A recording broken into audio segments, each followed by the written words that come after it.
இந்த உலகத்திலே வாரி வழங்கும் வள்ளல்களை நாங்கள் அதிகமாக பார்த்திருக்கிறோம். ஆனால் இஸ்லாத்திற்காக வேண்டி ஒரே தடவையில் மட்டும் ஏறத்தாழ 8610 கோடிகளை வாரி வழங்கிய வள்ளல் உஸ்மான் இப்னு அஃபான் ரலியல்லாஹு அன்ஹு அவர்களுடைய கொடை தன்மையை பற்றி கேள்விப்பட்டிருக்கிறீர்களா? அதை பற்றி தான் இன்றைய பதிவிலே தெளிவாக பார்க்க இருக்கிறோம். வாங்க வீடியோக்குள்ளால போகலாம். அல்ஹம்துலில்லாஹி ரப்பில் ஆலமீன், அஸ்ஸலாத்து வஸ்ஸலாமு அலா ரசூலில்லாஹி அம்மா பஅத். கண்ணியத்திற்குரிய இறைவனின் நல்லடியார்களே, அல்லாஹ்வின் சாந்தியும் சமாதானமும் என்றென்றும் உங்கள் மீது உண்டாவதாக. இந்த உலகத்தில் யாராவது ஒருவர் கஷ்டத்தில் இருக்கும் பொழுது அவருடைய கஷ்டத்தை நிவர்த்தி செய்வதற்காக பலர் அவருக்கு உதவி செய்வதை நாங்கள் பார்த்திருக்கிறோம். வாரி வழங்கி அவருடைய தேவைகளை நிறைவேற்றுவதையும் நாங்கள் கண்கூடாக பார்த்திருக்கிறோம், பார்த்து கொண்டிருக்கிறோம். கண்ணியமானவர்களே, சிலருடைய கொடையை பார்த்து நாங்கள் ஆச்சரியப்பட்டதும் உண்டு. இந்த அளவுக்கு இவர் தாராள குணமுடையவராக இருக்கிறாரா? ஆனால் கண்ணியமானவர்களே, இந்த உலகத்திலே யாருடைய கற்பனைக்கும் எட்டாத அளவுக்கு ஒரு மாமனிதர் செய்த கொடையை பற்றி நீங்கள் கேள்விப்பட்டிருக்கிறீர்களா? அவர்களுடைய தயாளத்தன்மையை பற்றி கேள்விப்பட்டிருக்கிறீர்களா? ஏறத்தாழ ஒரே ஒரு சந்தர்ப்பத்திலே மட்டும் இவர்கள் 8610 கோடிகளை தாராளமாக கொடை கொடுத்திருக்கிறார்கள் என்றால் சுப்ஹானல்லாஹ். ஹிஜ்ரி 9வது வருடம் ரஜப் மாதம் தபூக் யுத்தம் நடக்கிறது. கடும் உஷ்ண காலம், மக்கள் கஷ்டத்திலே இருக்கக்கூடிய இந்த சந்தர்ப்பத்தில் அல்லாஹுடைய ஆர்டர், நீங்கள் தபூக்குக்காக வேண்டி செல்ல வேண்டும் என்று சொல்லி 30,000 சஹாபாக்கள் இந்த யுத்தத்திற்காக ஒன்று சேர்கிறார்கள். ஆனால் கஷ்டமான நிலைமை, அதுவும் மதீனாவுடைய பேரித்தம் பழங்கள் அறுவடை செய்யக்கூடிய காலம். அல்லாஹ் சுப்ஹானஹு வ தஆலா இந்த நேரத்திலே தபூக்குக்கு செல்லும்படி நபி அவர்களுக்கு ஏவுகிறான். இந்த அடிப்படையில் 30,000 சஹாபாக்கள் ஒன்று சேர்றாங்க. கஷ்டமான ஒரு காலம், அதிகமான நபர்கள் இந்த யுத்தத்தில் இருந்ததின் காரணமாக ஸல்லல்லாஹு அலைஹி வஸல்லம் பொதுவாக ஒரு விடயத்தை சொல்கிறார்கள்.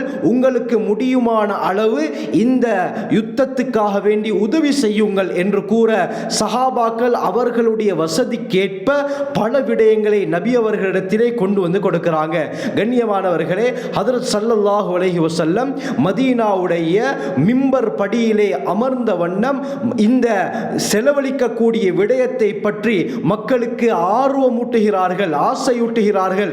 செலவழித்தால் என்னென்ன கூலிகளை அல்லாஹ் கொடுப்பான் என்பதை ஆர்வமூட்டிய நேரத்திலே ஹஜ்ரத் உஸ்மான் இப்னு அஃபான் ரலியல்லாஹு அன்ஹு அவர்கள் எழும்புகிறார்கள். இந்த ரிவாயத் அஹ்மத் திர்மிதியிலே பதியப்பட்டிருக்கிறது. அப்துர் ரஹ்மான் பின் ஹப்பாப் அஸ்ஸுலமி ரலியல்லாஹு அன்ஹு இந்த ரிவாயத்தை பதிவு செய்கிறாங்க. நபியோங்க மக்களுக்கு இந்த விடயத்திலே ஆர்வமூட்டும் பொழுது உஸ்மான் இப்னு அஃபான் ரலியல்லாஹு அவர்கள் எழுந்து சொன்னார்கள், யா ரசூலல்லாஹ், அலைய மிஅத்து பஈரின் பி அஹ்லாசிஹா வ அக்தாபிஹா. யா ரசூலல்லாஹ், இந்த இடத்தில் எனக்கு சொந்தமான 100 ஒட்டகங்கள் அதனுடைய சேனைகளுடனும் பொருட்களுடனும் வந்து கொண்டிருக்கின்றன. அந்த 100 ஒட்டகங்களை சேனையுடன் பொருட்களுடன் நான் அல்லாஹ்வுடைய பாதையிலே கொடுக்கிறேன் யா ரசூலல்லாஹ் என்று சொன்னவுடன் நபி அவர்களுக்கு சந்தோஷம் மேலிடுகிறது. இரண்டாவது தடவை நபி அவர்கள் ஆர்வமுற்றாங்க. உஸ்மான் இப்னு அஃபான் ரலியல்லாஹு அன்ஹு எழுந்து சொன்னாங்க, அலைய மிஅத்துன் உக்ரா பி அஹ்லாசிஹா வ அக்தாபிஹா.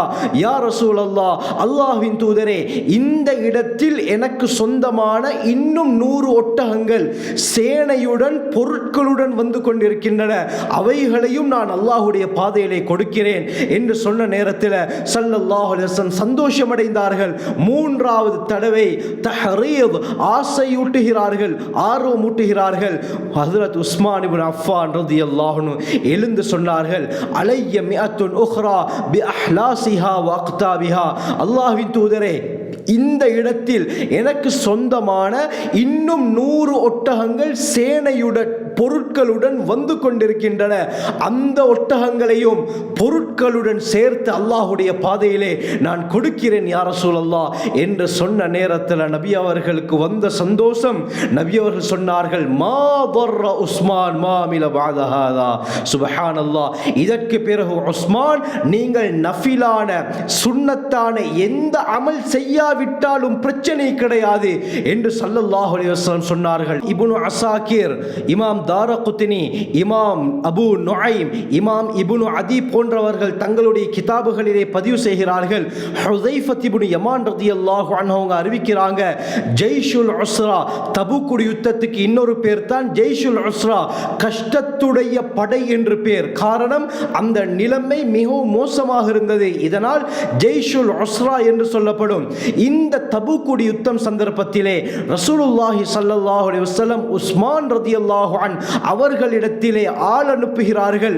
இந்த தபூக்குடைய யுத்தத்துக்காக வேண்டி, படையினருக்காக வேண்டி ஏதாவது உதவி செய்ய முடியுமா என்று கேட்டு ஆள் அனுப்புகிறார்கள். கண்ணியமானவர்களே, உஸ்மான் இப்னு அஃபான் ரலியல்லாஹு அவர்கள் 10,000 தீனார்கள், சுப்ஹானல்லாஹ், 10,000 தங்க நாணயங்களை கொண்டு வந்து ரசூலுல்லாஹி ஸல்லல்லாஹு அலைஹி வஸல்லம் அவர்களுடைய மடியிலே கொட்டுகிறார்கள். ஸல்லல்லாஹு அலைஹி வஸல்லம் அந்த நாணயங்களுக்குள்ளால் கைகளை அவ்வாறு போட்டு எடுத்து நபி அவர்கள் உஸ்மான் ரலியல்லாஹு அவர்களை பார்த்து சொன்னார்கள், கஃபரல்லாஹு லக யா உஸ்மான், உஸ்மானே ரலியல்லாஹு அன்ஹு, அல்லாஹ் உங்களை மன்னித்து விட்டான். வமா அஅலன்த வமா அஸ்ரர்த வமா அக்ஃபைத வமா ஹுவ காயிமுன் இலா அன் தகூம ஸாஅ. சுப்ஹானல்லாஹ். எப்படியாப்பட்ட ஒரு வார்த்தையை சொன்னார்கள் தெரியுமா? உஸ்மானே, நீங்கள் இரகசியமாக செய்த பாவங்கள், பரகசியமாக செய்த பாவங்கள், யாருக்கும் தெரியாமல் மறைமுகமாக செய்த பாவங்கள், அது மட்டுமல்லாமல் நீங்கள் வாழும் காலம், அதாவது மறுமை நாள் வரை இருந்தாலும் நீங்கள் பாவம் செய்தால் அந்த எல்லா பாவங்களையும் அல்லாஹ் மன்னித்து விட்டான் உஸ்மானே என்று ஸல்லல்லாஹு அலைஹி வஸல்லம் அவர்கள் ஆச்சரியப்படும் அளவுக்கு உஸ்மான் ரலியல்லாஹு அன்ஹு அவர்களுடைய கொடைத்தன்மை அந்த தபூக்குடைய யுத்தத்திலே இருந்தது. கண்ணியமானவர்களே, ஹயாத்து சஹாபாவிலே பதிவு செய்கிறார்கள், தபூக்குடைய யுத்தத்திலே 30,000 சஹாபாக்கள் இருந்தார்கள். அதிலே சுலுசுல் ஜெய்ஷ், படையுடைய 1/3 பகுதியினர், அதாவது 10,000 பேருடைய தேவைகளை உஸ்மான் ரலியல்லாஹு அவர்கள் மட்டும் பொறுப்பெடுத்தார்கள் என்றால் சுப்ஹானல்லாஹ், இப்படியாப்பட்ட கொடையை இந்த உலகம் கண்டிருக்குமா? கண்ணியமானவர்களே, நபி அவர்களுடைய வளர்ப்பு, நபி அவர்களுடைய தர்பியத்தில் வளர்ந்தவர்கள் உஸ்மான் இப்னு அஃபான் ரலியல்லாஹு அன்ஹு. இப்னு அஸாகிருடைய இன்னொரு ரிவாயத் வருகிறது, ஹஜ்ரத் உஸ்மான் ரலியல்லாஹு அன்ஹு அவர்கள் தபூக் யுத்தத்திலே 950 ஒட்டகங்களையும் 500 நல்ல வாலிப பலம் பொருந்திய குதிரைகளையும் நபி அவர்களிடத்திலே கொடுத்தார்கள் என்று சொன்னால், கண்ணியமானவர்களே, எந்த அளவுக்கு தயாளத்தன்மை உள்ளவர்களாக இருக்கும். ஹஜ்ரத் உஸ்மான் ரலியல்லாஹு அன்ஹு அவர்கள் அந்த காலத்தில் அந்த ஒரே ஒரு யுத்தத்தில் மட்டும் கொடுத்த கொடைகளை தற்காலத்திலே டிவைட் பண்ணி பார்த்தால், இந்த காலத்திலே மதிப்பிட்டு பார்த்தால் சுப்ஹானல்லாஹ், ஏறத்தாழ 8,610 கோடிகளை தாண்டுகிறது. கண்ணியமானவர்களே, நபி அவர்களுடைய காலத்தில் இருந்த தங்க நாணயம் தீனாருடைய பொறுமதி தற்காலத்தில் 4 கிராம் தங்கம். 1 கிராமுடைய பெறுமதியை தற்பொழுது பார்த்தால், அதுவும் இன்றைய தினம் 25 ஆகஸ்ட் 2024 இலங்கையுடைய மதிப்புப்படி 24 கேரட்டுடைய பொறுமதி 26,500 ரூபாய் 1 கிராமுடைய பொறுமதி.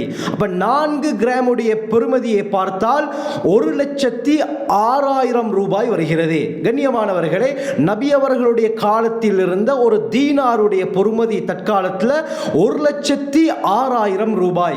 உஸ்மான் ரலியல்லாஹு அன்ஹு அவர்கள் 10,000 தீனார்கள் தங்க நாணயங்களை அந்த தபூக் யுத்தத்திலே கொண்டு வந்து கொடுத்தார்கள் என்றால், கண்ணியமானவர்களே, இந்த பெறுமதியை பார்க்கும் பொழுது சுப்ஹானல்லாஹ் 1060 கோடி. கண்ணியமானவர்களே, கண்ணியமானவர்களே, 1060 கோடி பெறுமதியான காசுகளை அந்த ஒரு யுத்தத்திலே கொடுத்திருக்கிறார்கள். இது மட்டுமா? இன்னும் கணக்கு இருக்கிறது கண்ணியமானவர்களே. இது 10,000 தங்க நாணயத்துடைய பொறுமதி மட்டும் 1060 கோடி. இதை நீங்கள் கணக்கிலே வைத்துக் கொள்ளுங்கள். அடுத்து உஸ்மான் ரலியல்லாஹு அன்ஹு அவர்கள் கொடுத்த ஒட்டகங்களுடைய பெறுமதி இருக்கிறதே, இப்னு அசாக்கீருடைய ரிவாயத் அடிப்படையில் 950 ஒட்டகங்களை உஸ்மான் ரலியல்லாஹு அவர்கள் தபூக் யுத்தத்துக்காக வேண்டி கொடுத்தார்கள். ஒரு வாலிப திடகாத்திரமுள்ள ஒட்டகத்துடைய விலை தற்காலத்திலே எந்த அளவு தெரியுமா? சமீபத்தில் ரியாதுல ஒரு வாலிப ஒட்டகம் 1,33,000 USD அமெரிக்கன் டாலருக்கு விற்பனை செய்யப்பட்டது. அந்த மதிப்பை இலங்கை பெறுமதியில் பார்த்தால் இன்றைய தினத்திலே 25ஆம் தேதி அமெரிக்கன் டாலருடைய பெறுமதி 299.95 ரூபாய், 300 ரூபாய் என்று வைத்துக் கொள்வோம். 300 ரூபாய் என்று பார்த்தால் கண்ணியமானவர்களே, அந்த வாலிப ஒட்டகத்துடைய பெறுமதி 3,99,00,000 ரூபாய். சுப்ஹானல்லாஹ், 4 கோடி என்று வைத்துக் கொள்வோம். கண்ணியமானவர்களே, ஒரு ஒட்டகத்துடைய பெறுமதி 4 கோடி ரூபாய் என்றால் 950 ஒட்டகங்களுடைய பெறுமதி என்ன? சாதாரணமான ஒட்டகத்தையா கொடுத்திருப்பார்கள்? உடம்பிலே பலகீன ஏற்பட்ட ஒட்டகத்தையா கொடுத்திருப்பார்கள்? இல்ல கண்ணியமானவர்களே, நபி அவர்கள் நல்லதை அல்லாஹ்வுடைய பாதையிலே செலவழியுங்கள் என்று தான் பழக்கினார்கள். அந்த அடிப்படையில் திடகாத்திரமுள்ள வாலிப ஆரோக்கியமான ஒட்டகத்தை தான் உஸ்மான் ரலியல்லாஹு அவர்கள் கொடுத்தார்கள். 950 ஒட்டகங்களுடைய பெறுமதி இன்றைய தினத்திலே 3,800 கோடி ரூபாய். சுப்ஹானல்லாஹ். 10,000 தீனாருடைய பொறுமதி 1060 கோடி, ஒட்டகத்துடைய பெறுமதி 3,800 கோடி. இரண்டையும் கணக்கிட்டுக் கொள்ளுங்கள், இன்னும் முடியவில்லை. இப்னு அசாக்கீருடைய ரிவாயத்திலே வருகிறது என்ன? 500 குதிரைகளையும் கொடுத்தார்கள் என்பதாக. நீங்க கூகுள்ல சர்ச் பண்ணி பார்க்கலாம். த மோஸ்ட் எக்ஸ்பென்சிவ் பிரீட்ஸ், இந்த உலகத்திலே மிக விலை உயர்ந்த குதிரை இனங்கள் எது என்று பார்த்தால் முதலாவதாக வரும் அரேபிய குதிரைகள் என்பதாகத்தான் வரும். காரணம் கண்ணியமானவர்களே, அவர்கள் விலை உயர்ந்த குதிரைகளை வைத்திருப்பது வழக்கமாக இருக்கிறது. அந்த காலத்திலிருந்து அரபியர்களிடத்திலே ஒரு இனமாக, ஒரு சின்னமாக இருப்பது இந்த விலை உயர்ந்த குதிரைகள் தான். இப்படியாப்பட்ட குதிரைகளை தான் ஹஜ்ரத் உஸ்மான் ரலியல்லாஹு அவர்கள் தபூக்குடைய யுத்தத்துக்காக வேண்டி கொடுத்தார்கள். இந்த உயர்ந்த ரக குதிரைகள், அதுவும் அரேபிய குதிரைகள் 2.5 லட்சம் அமெரிக்கன் டாலருக்கு விற்பனை செய்யப்படுகிறது தற்காலத்தில். இது இலங்கை மதிப்பு படி 7.5 கோடி கண்ணியமானவர்களே, 7.5 கோடி ரூபாய். சுப்ஹானல்லாஹ்.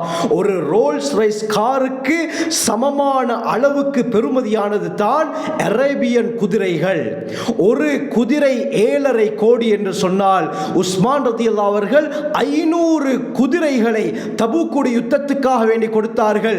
இதனுடைய மதிப்பு மட்டும் 3,750 கோடி ரூபாய் கண்ணியமானவர்களே. சுப்ஹானல்லாஹ். குதிரைகளுடைய விலை 3,750 கோடி ரூபாய், ஒட்டகங்களுடைய பெறுமதி 3,800 கோடி ரூபாய், 10,000 தங்க நாணயங்களுடைய பெறுமதி 1,060 கோடி ரூபாய். இந்த மூன்றையும் சேர்த்தால் 8,610 கோடி ரூபாய் பெறுமதியான பொருட்களை ஒரே ஒரு சந்தர்ப்பத்திலே உஸ்மான் இப்னு அஃபான் ரலியல்லாஹு அவர்கள் கொடுத்திருக்கிறார்கள் என்றால் நம்முடைய உடம்பெல்லாம் மெய் சிலிர்க்கிறது கண்ணியமானவர்களே. இன்று ஒரு 100 ரூபாயை பாக்கெட்டில் இருந்து கொடுப்பதற்கு மனம் வருதில்லை. ஆனால் ஒரே ஒரு நேரத்திலே வாழ்க்கையிலே எத்தனையோ கொடைகளை செய்திருக்கிறார்கள். அதை பற்றி பேச போனால் நேரம் இடம் கொடுக்காது. ஒரே ஒரு சந்தர்ப்பத்தில் மட்டும் 8,610 கோடி ரூபாயை விட அதிகமாக இவர்கள் கொடை கொடுத்திருந்தால் கண்ணியமானவர்களே, இவர்களுடைய சொத்துடைய மதிப்பு என்ன? இவர்கள் எந்த அளவுக்கு செல்வந்தராக உலகத்திலே வாழ்ந்திருக்கிறார்கள். அதனால தான் உஸ்மானே கனி என்ற சிறப்பு பேர் இருக்கிறது.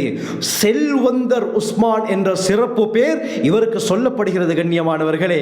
என்ன காரணம்? இவர்கள் இந்த அளவுக்கு தாராளமாக கொடுப்பதற்கு காரணம் என்ன தெரியுமா? நபி அவர்கள் படித்து கொடுத்த பாடம். அல்லாஹ் கூறுகிறானே ஹதீஸே குதுஸிலே, புகாரியுடைய ரிவாயத், இப்னு ஆதம் அன்ஃபிக், ஆதமுடைய மகனே மகனே நீ செலவழி, உனக்காக நான் செலவழிக்கிறேன் என்று அல்லாஹ் கூறுகிறானே, இந்த தன்மையை சஹாபாக்கள் வைத்திருந்தார்கள். எந்த அளவுக்கு செலவழித்தார்களோ அதை விட பன்மடங்கு அல்லாஹ் திருப்பி கொடுத்து கொண்டே இருந்தான் சஹாபாக்களுக்கு. அதில் ஒருவர் தான் உஸ்மான் இப்னு அஃபான் ரலியல்லாஹு அன்ஹு. இவர்கள் இந்த விடயத்தை அறிந்திருந்தார்கள். கொடுக்கத்தான் அல்லாஹ் நமக்கு தருவான். இதனால் கண்ணியமானவர்களே, அல்லாஹ் உலகத்திலே செல்வந்தராக வாழ வைத்தான். முழு உலகமும் திகைப்படையும் அளவுக்கு ஒரு செல்வந்தராக உஸ்மான் இப்னு அஃபான் ரலியல்லாஹு அவர்களை உலகத்திலும் அல்லாஹ் வாழ வைத்தான். மறுமையிலும் இவர்களுடைய அந்தஸ்து சொல்லி முடிக்க முடியாது கண்ணியமானவர்களே. அதனால் இந்த கொடையின் மூலமாக நாம் விளங்கிக் கொள்ளக்கூடிய பாடம் என்ன தெரியுமா? எமக்கு முடியுமான அளவு நாங்கள் கஷ்டவாளிகளுக்கு உதவி செய்ய வேண்டும். 1000 ரூபாய்க்கு அதிகமாகத்தான் செலவழிக்க வேண்டும் என்ற எந்த நிபந்தனையும் கிடையாது. நம்மிடத்திலே ஒரு 10 ரூபாய் இருந்தாலும் அல்லாஹுக்காக என்ற நியத் வைத்து கொடுத்தால் அல்லாஹ் அதை பல மடங்காக மாற்றி நமக்கு தருவான். ஆகவே இந்த கொடை தன்மையை நம்முடைய வாழ்க்கையிலே எடுத்து நடப்போம். அல்லாஹ் சுப்ஹானஹு வ தஆலா எம்மையும் எம்முடைய குடும்பத்தாரையும் எம்முடைய சந்ததியினரையும் பூரா முஸ்லிம்களையும் கொடை வள்ளல்களாக மாற்றி அல்லாஹுடைய ஹஸானாவிற்கு சொந்தக்காரர்களாக மாறுவதற்கு கிருபை செய்வானாக. ஜஸாக்குமுல்லாஹு கைர். வாஹிரு தஅவானா அல்ஹம்துலில்லாஹி ரப்பில் ஆலமீன்.